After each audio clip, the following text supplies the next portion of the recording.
everybody, and thank you for your purchase of our Suzie Jules paper chain kit. This video is designed to support you with the instructions that are enclosed in your kit, just to give you some extra guidance, particularly if you are perhaps new to crochet, so that I can talk through how to create these really fun crochet paper chains. With lots of colours available, whichever kit you have purchased, the instructions that I'm going to be going through with you are exactly the same for all of the different colours. The only one that's slightly different is the Rainbow Bright colourway, which has an extra ball of yarn. Otherwise, all the kits include 5 colours. And as you can see from my chain here, this chain, I've just got a little part of a chain that's made 3 of each of the colours so far. And then I've got this big bundle which has used up all the rest of the yarn, bar a tiny little piece left over. And I've ended up, say for example the yellow, with another 6. So in total, going by my tensioning and how I crochet, I've been able to make 9 rectangular strips per ball.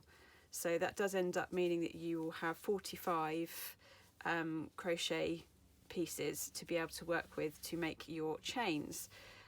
Then obviously that's going to end up being quite a lot longer. This is probably just under a metre. This one that I've got here, it's about 90 something centimetres I think when I measured it. So you're obviously going to get that twice more. So you end up with a really nice length of chain. Obviously I've chained mine in a certain colour, but this is your kit and you can decide how you want to do this. So you can decide to do join your colours completely randomly. You can decide what colour you want to do them. Some people might be even brave enough to experiment with changing colour so that you actually have different types of chains. So you might change to a colour for each row. You might put one stripe through the middle. You have a little bit of creative freedom here, which will be nice for you to experiment with what you want to do. So I'm going to start by going through the instructions. So you have your balls of yarn, you also have your wooden hook, and you also have a wool needle included with the instructions. We are going to be using mainly double crochet and a slip stitch, and this is why this kit is really great for beginners to crochet, because you are just making simple small rectangles just based on rows and then stitching it together. So it's a really great way to have a go and practice and hone your skills for crochet. Okay, so let's get started. We're going to have to start off by attaching our yarn to a hook, and we're going to do that with a slip knot. So how I do a slip knot is I've got the end of the yarn, I've got my working yarn to my left hand side because I'm right-handed. I cross over my yarn, so the yarn tail's over here, put my hook through and grab that yarn tail and then just pull. And then I've got my yarn attached and I'm ready to get going. Next, I'm now going to start my row of my crochet panel by creating the length that I need, and I'm going to do that by making a foundation chain of 27. So I don't hold my yarn in a particularly good way. You should really ideally be trapping your yarn between your finger so that then you are creating some tension and then pulling up with your index finger. I find that really tricky and I can't do that.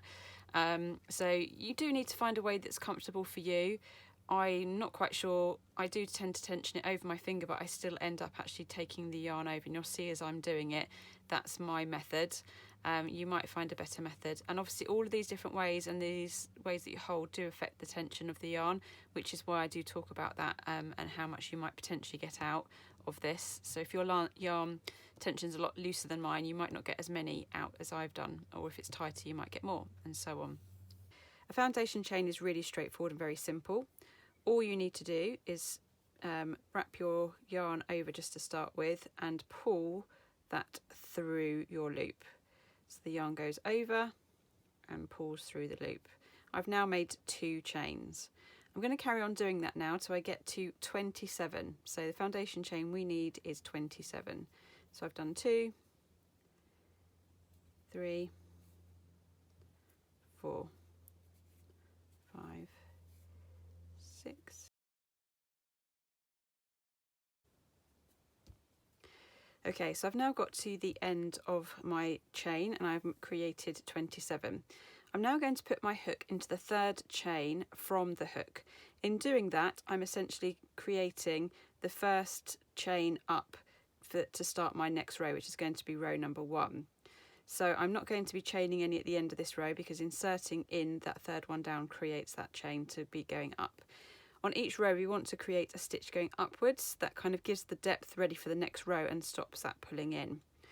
Okay, so I'm putting my into the third hook from the end, and I'm now starting my first row, and I'm going to be now working a double crochet all the way along, inserting my hook into each of these chain spaces.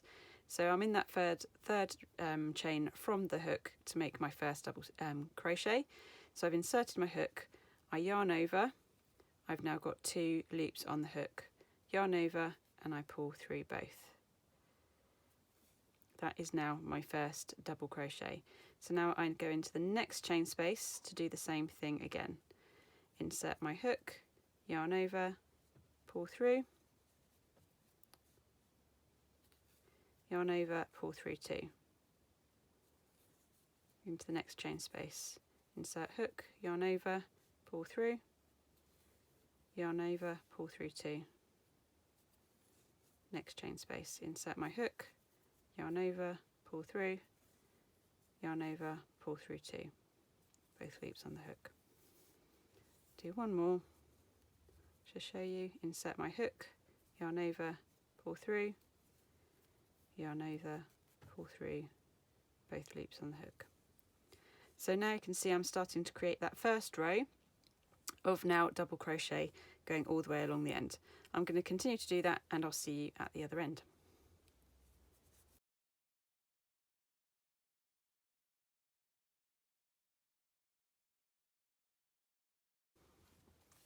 Okay, I've now got to the end and I've now created a row of double crochet into the foundation chain. That is row 1 done. So now I'm going to start my second chain, and in order to do that I need to get my hook at a height, my stitches also at a height, to be able to carry on back along the other way without it pulling in or being small. So what we do is we chain 1 and I just yarn over and pull through the loop. I've now chained 1 and I'm going to turn myself around, putting my work to my left side as I'm right-handed, and now I can start with the next chain. Now you'll notice that because I'm working on top of a double crochet, that where I need to insert my hook has slightly changed. And what you need to do here is you'll notice you have got like a V shape of the stitch below. You're going to work into both arms of this V. So essentially you're putting your hook into this space underneath them, and you're putting both arms of that onto your hook as you start your stitch. So double crochet exactly the same way. We're going to insert our hook first into that space underneath both arms of the V, yarn over and pull through. We now have 2 loops on the hook, yarn over and pull through both. I'm going to do the same here into this space here underneath the V, yarn over and pull through, 2 loops on the hook, yarn over and pull through both. Insert hook, yarn over, pull through, yarn over, pull through both loops on the hook. Insert hook, yarn over, 2 loops on, yarn over, pull through both. And I'm going to carry on doing that now until I get to the other end.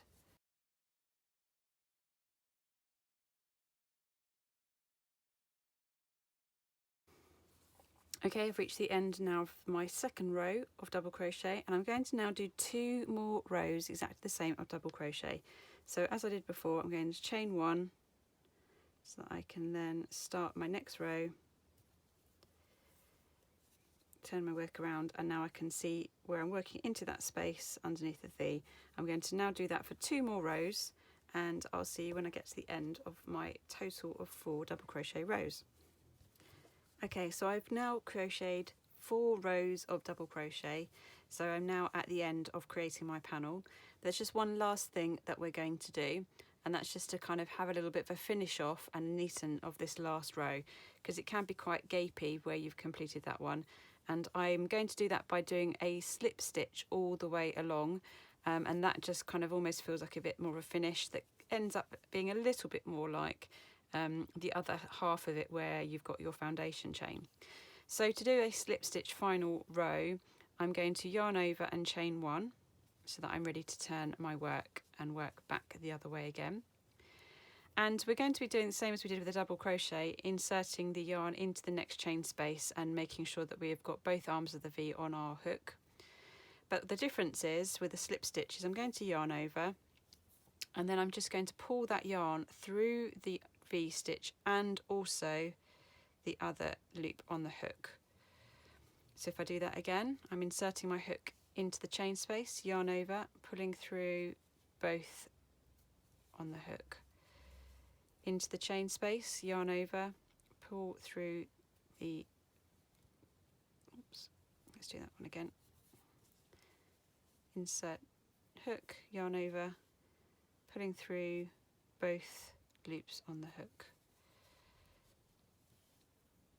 hook through, chain space, yarn over, pull through both on the hook, insert hook, yarn over, pull through both loops on the hook, yarn over. So I'm not doing, if you can see, I'm just literally, as soon as I've gone straight into that chain space, I'm underneath the V, I'm yarn overing, going through that V and also the loop that was on the hook.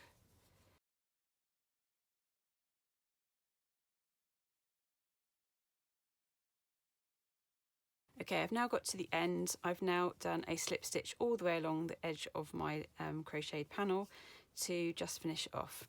So all I need to do now is I can just snip off, and to do that I'm just going to snip off and leave. I want to leave a decent sized tail because I'm going to use that to stitch my loops together, and just make your loop where your hook is slightly bigger, and then pull through that loop, that yarn tail that you've just cut off, and pull it through and pull it nice and tight to the edge. So there is my panel that I'm going to now create to make my chain. So for this part you are going to now need to use the wool needle that's included in your kit, and you're going to stitch these together to make your loops.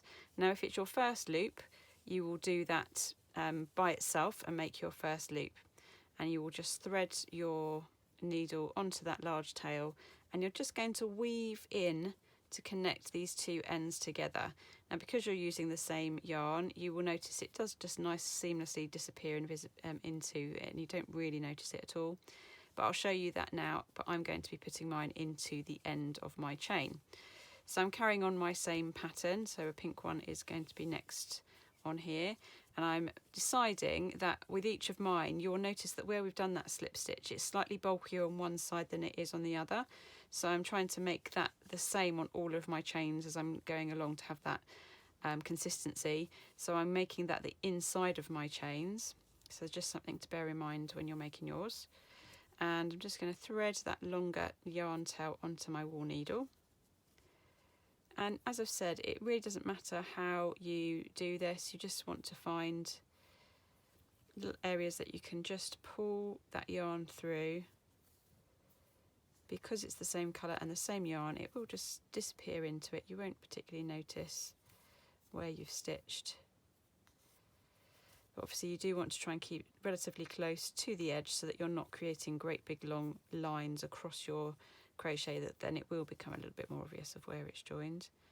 And just work your way down, joining each of those pieces, another piece, and it's a nice, I quite like this being satisfying in terms of getting it all looking nice and straight. And so that other chain end that we've got here, this is where we started our foundation chain on this end. I'm going to use this now to pull that into line and get that a little bit more evened up. I might just even go into that knot there and go right down on the edge there, and almost like making another little extra stitch to even it out and make it the same as the other one. And that's all you need to be doing. And then I would just take your tail end away from the edge, by just weaving it back through and away from the edge. And rather than knotting, if you just do a little bit of weaving through the yarn, like so, and then snip off.